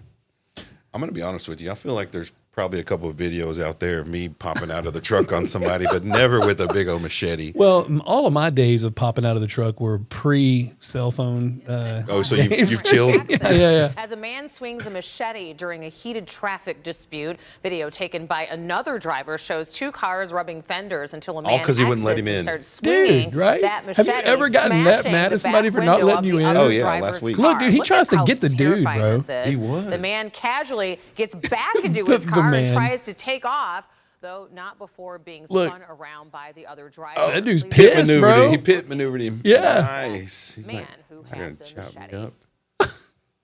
See, there's Unreal, bro. three red cars. That's what happens when you get three red cars together. They start acting all retarded. Dude, your face got red all of a sudden. What happened? You got embarrassed because your boy's up there hacking away? He's pretty famous. He didn't work for us any longer. Did he make it on Tint Dude? Did you post that on Tint Dude? No. You ever get It on was, the- dude. It has millions of views. Quickly it got millions of views. You know, I don't know if he monetized that one or not. Dude, on a serious note, I wanted to talk to you real quick. So, not to change the vibe in here, but I wanted to talk to you because another buddy of mine that's not really a buddy, just a Facebook friend, kind of in the same industry. Mm-hmm. I want to say he had a tent shop in Arizona. Okay. Been going through some stuff with his wife. He wasn't part of the like socials. He wasn't on social. So I heard this from another buddy of mine that has Okay. another shop, but he ended up offing himself. Oh, fuck, yeah, taking bro. himself out. And it made me think about Seraphin and the Yeah. situation with him over here with us. Yeah. Dude, I feel like we've really got to do something and try to, make it to where we can, I don't know, do an event maybe, or just have all the business guys together around here in the Metroplex, because I feel like a lot of us don't know how to deal with this stress. Like in the morning, everything's great. Afternoon, it starts getting rocky. By the end of the day, dude, you could be a total emotional wreck depending upon what happened to you that day. Right now at my shop, just personally in my shop, we're dealing with a whole bunch of like high priority customers, like, I've famous seen some people. of your videos. Oh, well. So don't say the name, Yeah, please. we had one of them at our shop, I think, Really? right? No, yeah, maybe. The Bentley. Yeah. So the pressure is real. Like Yeah. people don't really realize it. Like when we do what we do, it's not like we're just here collecting checks. I mean, they see us, having the toys and shit, but they don't realize that, there's a lot of mental stress. I don't know about you, but I feel like that having the position that I've had, I've been fortunate to be a business owner for this long, well over 20 years. But the thing is like the stress that is taken out on me, I feel like that if I wasn't in a stronger place, I feel like that I could go off left too. You know what I mean? Yeah, I mean, look what happened with Seraphin, and you knew Seraphin vaguely. I've known him for years. Yeah, I know you. I mean, knew him way I would have better. called him a friend, right? Like Right. he. I don't understand what that situation So is. Yeah, tell him. Seraphin owns a company down the road from us here that does vehicle mods, Kevlar coating, lifts, wheels and tires. Audio we would do as audio, right? Window tint we would do as window tint. You probably you probably have done something for him Yeah. too. And he was the most jovial, happy, nonchalant. I mean, he kept that shit so tight within him, but he had a lot of stuff, man. I mean, he had a son pass away this summer. I don't know if you knew that. He was a young son, his youngest, but he had a terminal disease that he was born with. And so he wasn't, I don't think he was expected to live as long as he did. But no matter what, that's always horrible to go through. So he was dealing with that, and his whole family depended on him. I'm sure his stress level was so through the roof, but he just seemed to carry it well, you know. And he ended up leaving for work one day, and nobody saw him again. And Matt and his son Dorian ended up finding Your him. employee, yeah. And his son, right? Dorian. Yeah, man. It's real sad. Matt was very close to him. You know, Matt worked for him for like 10 years before he came to us. And Matt had no idea. Matt would, you know, I mean, he had gone blind a couple of months prior, just I think through diabetes. He'd regained his sight though. So, I mean, it seemed like everything was looking good, you know. But what he does, man, I mean, that business runs a lot of money, but there's so much cost involved that if shit's not hitting at the right time, even though you might do, you know, $500,000 this month, if shit's not hitting at the right time, you might be bouncing checks for a few days, you know? I mean, it's crazy how quick the changes take place when you're dealing with big ticket items. I mean, he's $80,000 jobs and $60,000 jobs, and he might have $50,000 of his own money out on it, and then it's a slow pay from a dealership. And you're like, well, fuck, I had to pay my guys. I mean, I can't imagine the stress. We don't deal with that, you know. I mean, it gets stressful, obviously, and then we're moving into a very stressful time of year for us. But, you know, I'm so used to doing what I do. I've done it for so long that I've never really thought about it, you know. But it's crazy, man. But I can see the toll that it takes. Yeah. You know, I miss a lot of shit that I should be a part of, you know, whether it's with family or even just with friends, you know, and I'm fortunate that a lot of my family works with me. So I'm blessed in that manner, you know, same like with you and Jennifer, you know, she can come up there anytime she wants. Yeah. Yeah, know. She's getting an office at the new place, man. Really? I'm actually putting my dad in an office in there too. Man. Really? I've never met your dad. Dude, he retired from his company after so he started there the year I was born and retired last year. So he worked for 48. I mean, that doesn't happen anymore. Right? 48 years as a food broker. And he just can't sit down and not do anything. So he has so many contacts, people constantly reaching out to him, and he had an offer to become a broker for another company. And dude, he's kicking ass, man. He's flying all around the country. Oh, so he's going to have that kind of office there? Yeah, I'm going to just, you know, he already is, he's been coming to my shop every day for the past couple of months, sitting down in the office, and I'm helping him work through the struggles of learning Gmail, you know. They kicked him off Outlook whenever he retired, right? And that was the company email. Outlook. Yeah. He's like, what am I going to do? They did you a favor, buddy. Don't worry. Yeah, let me show you Google. Outlook. So he's finally got a hold of Google pretty well, and he's doing really good, man. Selling truckloads of chocolate, Dubai chocolate, all just high-end food service stuff, you know. And he sells to distributors. So he's not dealing with individual restaurants that are buying onesies and twosies. He's selling 40,000 pounds of olives, you know, at one time, one lick. So, and I think it's going to be way more lucrative than the company he was working for, right? Because it was a company. I mean, they you know, they took care of him, but obviously he was making a ton of money for them, you know? So it's the risk versus reward, you know, and I think that's what puts a lot of stress on us business owners. Yeah. Not only are we wanting that reward and taking the risk, but we also have, like, I've got 8 guys that depend on me. Yeah. You know, man. It would be different if it was just me and another guy, maybe. But oh, dude, sometimes, man, I look at other shops with envy sometimes when, you know, the small shop that is just the owner and his wife and 2 or 3 guys in the back, and you know, the dude seems to do great for himself, and I'm just like, how I have to be able to, we get so busy at times of the year that I would just get completely swallowed and pissing people off because we can't get shit done quick enough if I was that small of an operation. But I guess it's all a mindset, man. It's a balance for sure. Yeah. Because you got to keep the staff there when you get busy. But yeah, I got a friend in Louisville that has a really, really nice little tent shop, 2 guys in the back, and him and his wife run it. They're hardly ever at the shop. They run it through their cell phones. Like, I have this app too. My cell phone rings when my company phone rings, but he doesn't even have a company phone there. It's just him and his wife going to their cell phones.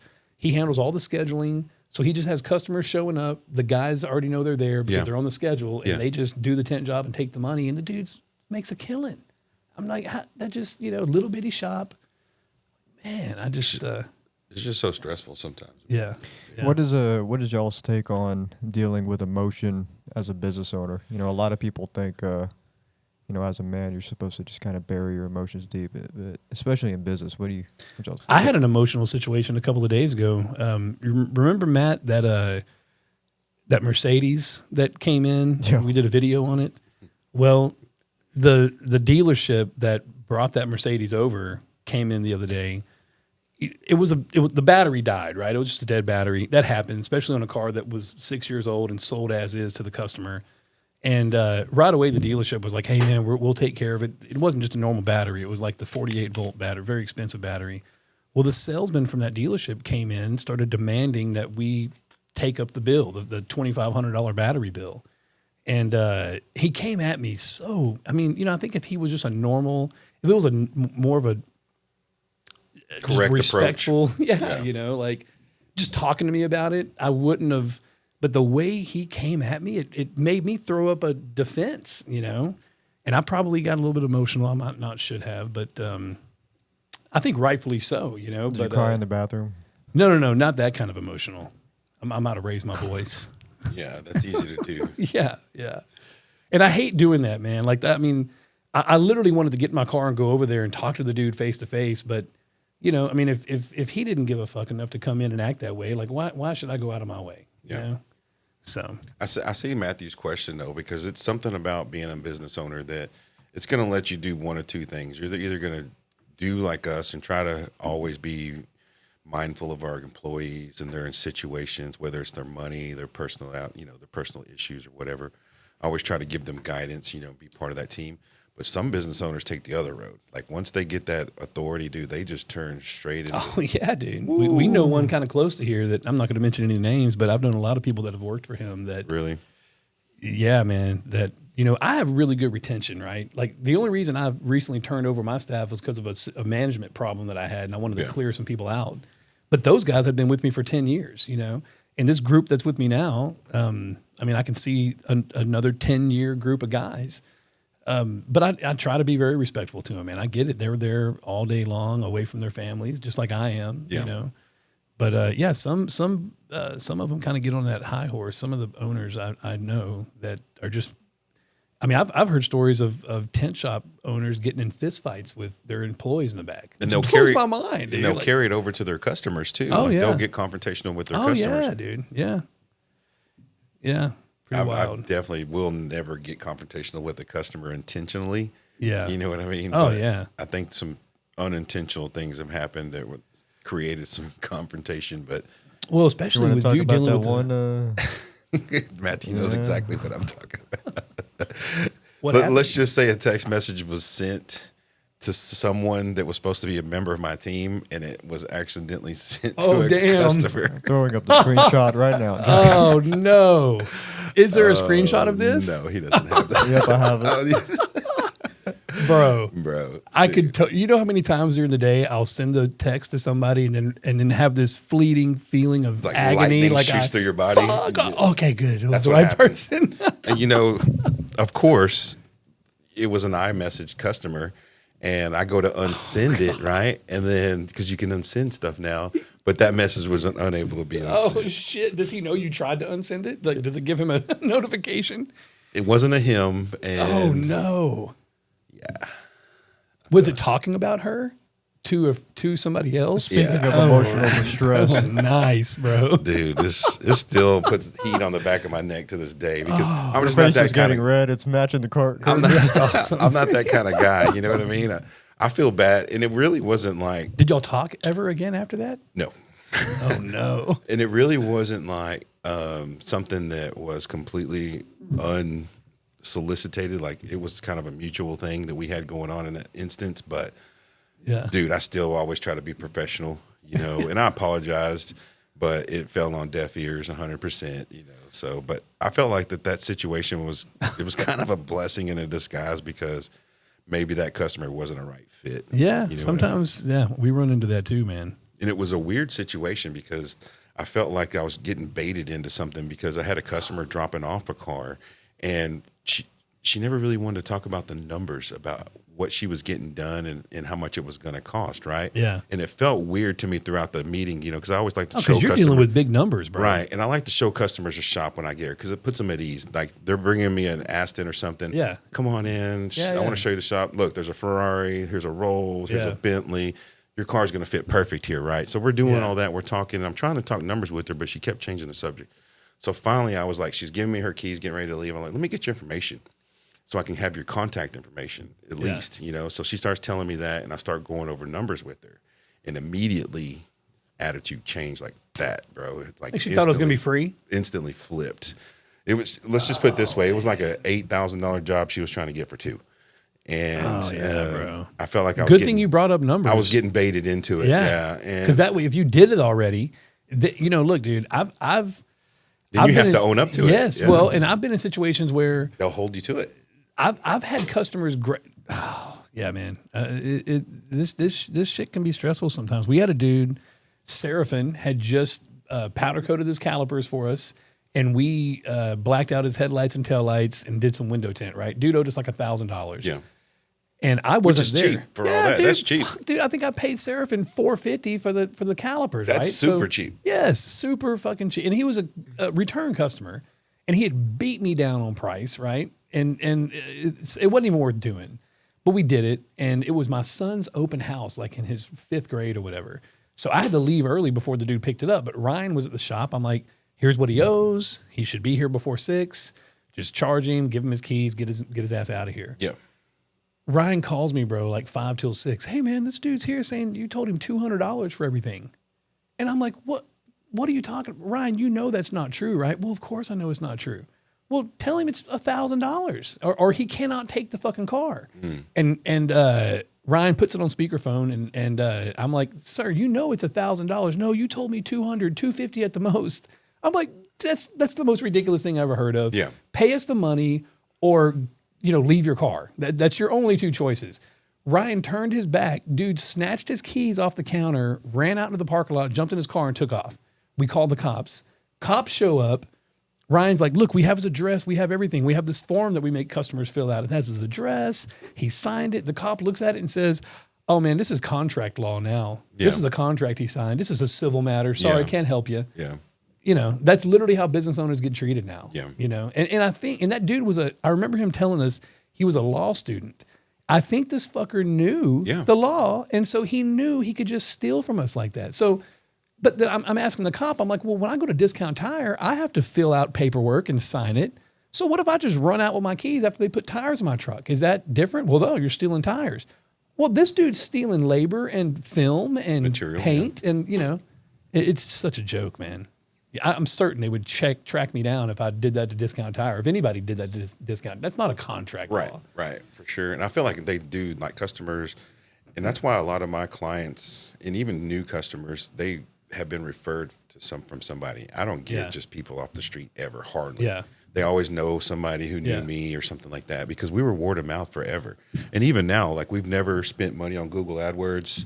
Everything that I've done, you know, was with Matthew, and it's always just been, you know, getting information out to customers. Yeah. But I feel like that these cats, they see us as a company and they think that we'll do everything to keep that from happening. As a small business, we get way more traction. Like we can have way more leeway with these customers. But when I was running a corporate store, after a corporation bought my business and I was running their stores, dude, they're open targets. Yeah. Like it's constantly customers coming in. Because they know playing them, knowing the deal. They'll just write it off. The corporations will never ever. See, we can't afford that. You know what I mean? Like, right? We have to try to you sustain take a $10,000 hit on a PPF job, and then a cop comes in and says, "Hey, man, this is a civil matter." I mean, it's such a joke, man. That's why we try to never ever let cars leave before they've been paid for. Yeah. But I mean, it happens. Oh yeah. You know what I mean? Especially when dealerships are involved, because a customer will add some stuff. You know, the dealership will send their car over. A customer wants to add something. Well, the car goes back to the dealership. It's up to that customer to be legit to pay their bill. Yeah. You know, because the dealership already came to get the car. Well, there's scammers everywhere. I saw this video that Earth Motors did the other day where some scammer called Earth and had them redirect a car after it left a tent shop. Oh, I saw that, yeah. So the car was at a tent shop or a PPF shop. McLaren. I saw that. And they were able to get the fucking driver to redirect the car, but he just kind of felt odd about it. So he went by Earth to make sure. And holy shit, the car was supposed to be going to Oakland. He was about to take it to Houston. Mm-hmm. So, I mean, I wonder how often that shit's happening across the country. Transport guys are sketchy. I mean, not to throw shade on. I mean, Well, you probably deal with a lot of those guys, right? We deal with them, but only on customers' behalf. Okay. So they're the ones footing the bill and, you know, on the hook as far as if their car comes up missing. Yeah. We just do the bill of latency. Like we'll go around the car for them and check for damages and stuff because they'll deliver here at the facility and just come straight in the shop. Yeah. But I think of these days, dude, there's so many scammers out there. And with AI, it's only getting worse, man. Like there's some legit things that AI can do that can seriously hurt people. So I think that, you know, especially when kids are involved, we have to really be careful because they're taking advantage of the kids left and right by getting their information. And, you know, these kids don't realize what they're giving out. Yeah. Dude, I got hit with fraud the other day. This is probably showing my age now. I got a text, right, that I owed money to the Florida Turnpike. Well, we just got back from Florida a couple of months ago, and I know I drove down the fucking Florida Turnpike. And I'm like, the link? Bro, I clicked the link. No. It said that I owed $6. I'm like, that's about right. So I paid the moment I paid them $6, they hit me with like $1,000 from Japan, like 135, 136. I got a text from my bank. I'm like, oh, fucking hey, bro, are you serious? I hit no, it wasn't me. And then I called the bank, and you know, they had to shut the card down and reissue me another one. And they're like, yeah, don't ever reply to a toll tag text. The toll They got you. They'll never text you. Yeah. So yeah, I won't fall for that one. Definitely dated yourself on that one. Right. I think look, if I hadn't have been to Florida, you know what I mean, within a short period of time, I wouldn't have. That was even on the news. They even said really they had that one on the news. Yeah. Gotcha. So who pays for that? Like if they do get money, and I know the banks write it off on They your end. actually shut it down before. But let's say it went through. You know, I think you don't pay I'd be protected. For it. You know, you're not on the hook for it. Yeah, somebody's. Yeah, they just get the money. I mean, I guess so. You know, but you know what? I mean, you know how we have credit card as merchants, we have credit card processing machines. So anybody that's accepting a credit card has had to have set up with some regulating committee. I mean, merchant, their name is somewhere, right? So these scams, it's like if a legitimate business just started running scams on their credit card machine, they would eventually get caught. I would imagine. So, oh yeah, for sure. Yeah, I'm sure they're setting it up under all sorts of fake 300-year-old social numbers and Yeah, that and titles too. Like the titles with cars, like these guys that sell cars, man, they're always have to have their high alert on when they're moving cars without customer being there. Yeah, that's sketchy. Especially some of these cars are $300,000 or $400,000. I think the biggest thing too is just being alert, being vigilant. What you got over there, Matthew? I see you got your finger on the button. I'm just adjusting levels. Don't Hey, look so at have my you fingers. have you heard anything or seen any of the here? Let me just send this to Matt real quick. Yeah, what you got? This is pretty interesting, man. Kind of answers a lot of questions. I didn't know this about her. I knew Pelosi was a dirty bitch, you know. Oh, got her. Tearing up Trump's speech. Remember that when she tore the State of the Union address up behind Trump? The moment he finishes his speech, hands it to her. She's, the second in charge, right? Yeah. And he just tears it up in front of everybody on camera. Check this out. And her father was a mob affiliate. Shut up. Absolutely, in Baltimore. Up. 100%.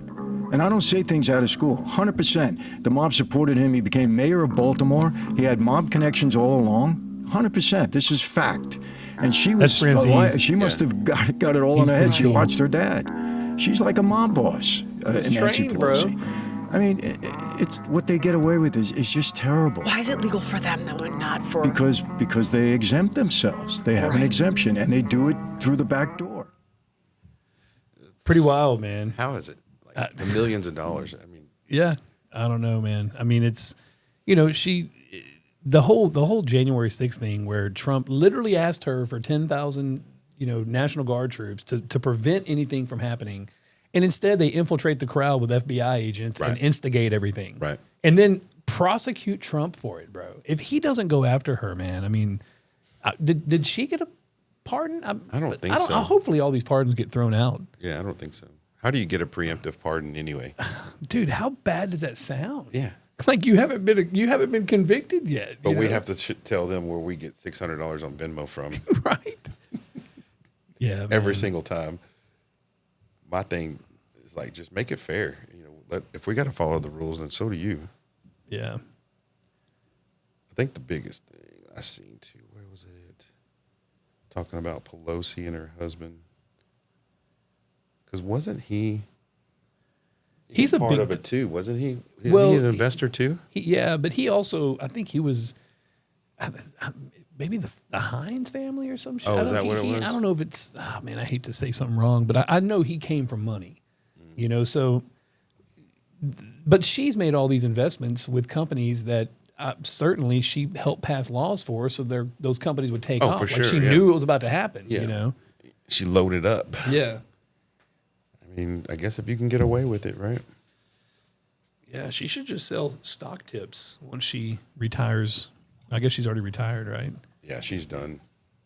And I don't think that she's coming back. Yeah. Well, that they shut down her andreochrome supply. Mm. She Looks looks of it, horrible. a lot of them did. Yeah. Dude, and like, I know we were talking about it earlier about the Ozempic thing, dude. There's people that are taking the Ozempic and they're getting the like sunken in eyeballs. Yeah, dude. It's changing their whole Sunken in face, bro. face, yeah. Yeah. What is that? It's like, who would want that? I know, man. What happened to just working out? I'll just be fat. I don't even care. I know a guy that in the kind of in the watch business that he actually looks great, but he's lost like 150 pounds with it. And I was asking a dude that works with him, was he working out? No, he just doesn't eat anymore. He's just never hungry. He eats like once a week. Like, what the fuck, bro? Is he taking vitamins? I don't know. Yeah, how you Well, get the hopefully nutrients? yeah, dude. It's crazy. And they're saying that it's like you're not even losing fat; you're just losing like connective tissue, your actual muscle mass, and That bone. has to be painful. I mean, bone density. density. Bro, you How do imagine you you get get that back? skinny and all of a sudden you start breaking all your bones. Damn. But I look thin. Yeah. Okay. No, thank you. Did you know Roseanne Barr is rapping now, bro? No, Yeah, dude. You hadn't seen. I have not. Have you ever heard of Tom McDonald? No. Yeah, dude. I hadn't either, but this Who shit is came he? across my TikTok. He's like a pro-Trump rapper, you know, like a pro-American rapper. He makes those Trump songs. Okay. Yeah. Like I don't know his story, but I'm sure it's something like he pulled himself out of addiction, you know, and I mean I'm sure the dude's doing well for himself now, but here I'll send. This is some good comic relief, man, because we all know this is like our mom rapping, right? We grew up. She's Roseanne legit Barr was rapping. one Like, of bro. it wasn't AI. It's really her. Well, you know what? Let's see, bro. Let's see. Maybe I was fooled. I couldn't quit watching. You know what was freaking me out too, more than Roseanne rapping was George Foreman dying at like Bro. 73 years old. Did he die on Friday? I don't know. That's cold blooded, but there I was saw a picture of his coffin, bro. It was like a big Foreman grill. no, it was not. You're gonna get us in trouble. Here, I'll send that to. Did you see though where they were showing the video of him getting the shot? What? The COVID shot, yeah. And it kind of makes you wonder, like, is that real too? There we go, bro. I know. Are we doing this?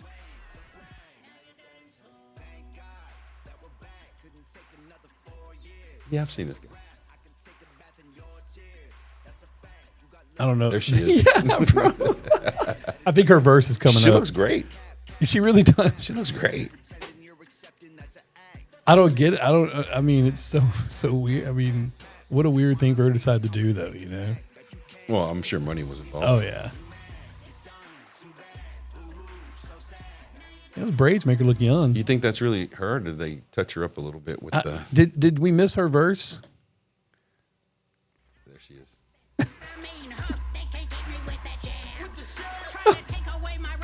Look at all the Trump signs, bro. Zing. What in the world? All right, that's good, bro. Who is that? Are we supposed to know who that is? Yes, we Bro, are. come on, man. What the hell is that? That's Roseanne Barr. I don't know who that is. He's 18. Remember that. I know, bro. Hello? Check out George Foreman's coffin. Dude, don't send him that. No? Oh, maybe we shouldn't. Yeah, that's sorry. You're gonna get us in trouble. I think I don't know, like 73. That's young. That sucks, but he took a lot of hits to the head, you know. But he was fine. He had his cognitive. It's probably the jab, bro. I hate saying that, man. But you know, if you believe a lot of the doctors and scientists that were against it, that we're probably going to see a lot of that. In the next Well, the few cancers, years, people are you know? getting stage 4 cancers out of nowhere. Yeah. Like turbo cancers. Yeah, spreading super fast. And then non-responsive to drugs. I mean, it's wild. You Dude, we were walking this morning, walking on a trail in the woods by the creek. Another mask alert. Dude, guy drove by on a bike with a mask on. Good, man. It's allergy season. Maybe, right? Maybe he just got done mowing. Maybe he was mowing. I thought about wearing one this morning when I was mowing. You mow, bro? I have to, man. It's my only type of stress relief, man. I'm telling you. God, I it's haven't mowed in legit. so long, bro. Because you're rich. Shit. No, dude, I just don't have time. I don't have time either, but I feel like that it's the only thing that kind of keeps me sane. I was supposed to wash my truck today too because I've always had detailers, right, that I could just call or text, but one of them's getting up in age and I just don't want to bother him on a Sunday. But my go-to guy is just MIA, man. And for the past 2 or 3 weeks, I don't know if he's in jail. You know, he's a detailer, bro. He could easily be in jail. He got his papers. Yeah, he's an American dude. Okay, for sure. cool. But he's a detailer. Yeah, I almost went to the car wash myself. You know, my truck won't fit in a regular car wash, so I have to physically wash it, and I just don't have time, man. I used to be like that too, spending like $150 a week just to have my truck detailed. But now with the PPF, you just PPF your whole car, and then you just drive it through a car wash. Well, with mine being Rhino lined, it never looks dirty, but the wheels and the fucking windshield. You can take that through a car wash if it fits. Well, it won't fit. Yeah, Not with the This is the only vehicle I ever had that wouldn't fit. I always would go through car washes. Like a tunnel wash. Yeah. Those things make us money, that's for sure. I mean, people that run their cars through them, get them all scratched up, and then bring it to us. Does the PPF hold up against that pretty well? Yeah. Really? Yeah, we mat wrap my whole wife's Tahoe, and she goes through the car wash all the time, and so do I on my truck, and it's fine. I use the wheel brush at self-service every day. Yeah, there you go. The wheel brush. Dude, we had a car, actually a buddy of mine that owns a window tint shop that he just doesn't do vinyl work. He did years ago, but he got rid of the guy that did his vinyl work for him, and then he had a warranty pop up, right, from like 5 years prior where they wrapped the roof of an Explorer in black. 5 years? 5 years. Would you give somebody a warranty 5 years down the road? For on black vinyl? roof wrapped vinyl here in Texas? Hell. I tell customers all the time, look, 3 years max. we're going to wrap your roof, keep this fucker in the shade, and keep it clean. Don't leave it outside every day in the parking lot, or it's not going to last but a year or two, and you need to peel it off before it goes bad. Peel it off 3 years max. Dude, this Explorer was so bad. The moment we start peeling it off, all the paint came up with it. We had to sand the whole roof down to redo it. It was a mess, man. So the customers got a surprise under there, or did y'all tell him? No, and we told him. We're like, hey, to get this done right, this is like probably a $5,000 body shop trip, you know? But so, you know, I mean, he's like, man, just do the best you can. So, especially if it's that old of a car. Yeah. But yes, with vinyl, take that shit off 3 years max. Yeah. Because if you Especially do leave it on here. longer, that's what's going to happen. It's going to bond with I'm the sure paint. there's states up in the Northeast and Northwest. I'm sure you can get a little bit longer out of it, but you Probably don't think not. so? Anything that's top facing, especially. Yeah. It's just getting baked on. Yeah. PPF, though, has 10-year warranty. So after 10 years, at that point, you can still peel it off. It's still pretty. That's so what they say, yeah. Colored PPF hasn't been out 10 years, so I wouldn't know. But Well, I know, man. That's always, you know, when they come out with a new product and give a 10-year warranty or a lifetime warranty when it comes to tint, because everything with tint is lifetime warranty. Yeah, but it's why like, is that?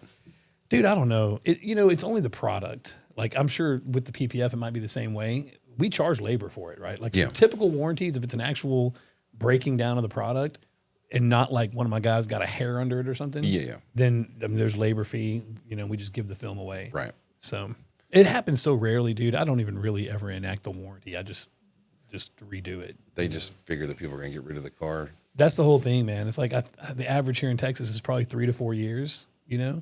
And maybe once every, I mean, dude, dude, I've been doing this for a long time, and it might have happened 5 times where somebody has come in from 10 years ago, and there's a warranty issue. Yeah, it just doesn't happen that often. One time we had a customer come in and we did work on his cars back whenever I was doing a corporation that bought my business, and I was running their shops basically, which were my shops. Yeah. And he got them to get them to buy him tires for his car. What? He bitched saying that we took his car, not just did burnouts in his car and gave him back a car with burned out tires. We took his car, did burnouts in it, and then went and put different tires on his car and gave it back to him. And the corporation didn't try to question this idiot? No, not at all. Wow. They just did exactly what he said. And you know what else is crazy? Bro. We had that car in our shop under camera the whole time. So we had timestamps. They just didn't want to deal with a lawsuit or something. No, they don't. No, not even a lawsuit. They're not worried about the guy suing him. They're worried about somebody getting on a keyboard and keyboard bashing. Talking shit. Yeah, that's all they care about. Well, there's a shop. They're not around anymore. They were down in South Dallas, and a customer of mine that we did their audio and window tint. They wanted us to do suicide doors on the car, or Lambo doors. Good Lord. I just didn't want to deal with that shit, man. I'm like, man, we had distributors at the time that sold all the kits for it, but I did not want to mess with that. That's a body shop deal. Yeah. And so I just, I opted out of it. They ended up taking it to this other shop that's no longer there. And they gave them like half down. They charged them like $12,000 to do it. They gave them half down and didn't hear from them for like 6 months, right? They started getting fucking red light tickets in the mail. These motherfuckers hadn't done shit to their car, and the owner had started driving their car and was blowing through red lights, going through tolls.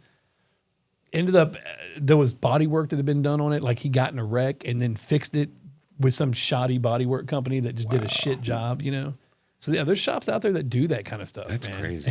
I couldn't imagine, dude, driving a customer's car around. We get guys dropping off $500,000 cars with us on the regular, and I guess just because we've been around for so long, they never question that. Yeah, I've never. Yeah, our people give us access to their house. And they're not even there. It's just like I'm a little nervous being inside your house to get to. Oh your yeah, garage. man. We have multiple customers that'll just give us the code to their neighborhood. Yeah, like, here's how you get in the neighborhood, and here's the code to the garage. It's the bedroom window on the left. We're just in their house. But well, hopefully you didn't lose too many friends. Hopefully after the first episode, you didn't get a bunch of hate. I feel like my wife could have given me a little more support. Did Jennifer give you any? Did she even watch it? Yeah, dude. I think she liked it. I don't think my wife even watched it. Really? I really don't. She says she did. I don't think she did. Yeah. She thinks I'm a tinfoil hat guy, like I'm a flat earther or something. I don't know. No, Jennifer, I liked it, man. I mean, there was some shit that made me laugh, and I had already been there. So, I guess I forgot it. We'll keep getting better. So I think Matthew's giving us the key to jump off of here and let everybody go to sleep. No way. So hopefully, if you've listened this long, we haven't put you to sleep, and then you'll stick with us and come back again. Subscribe, for number 3. like.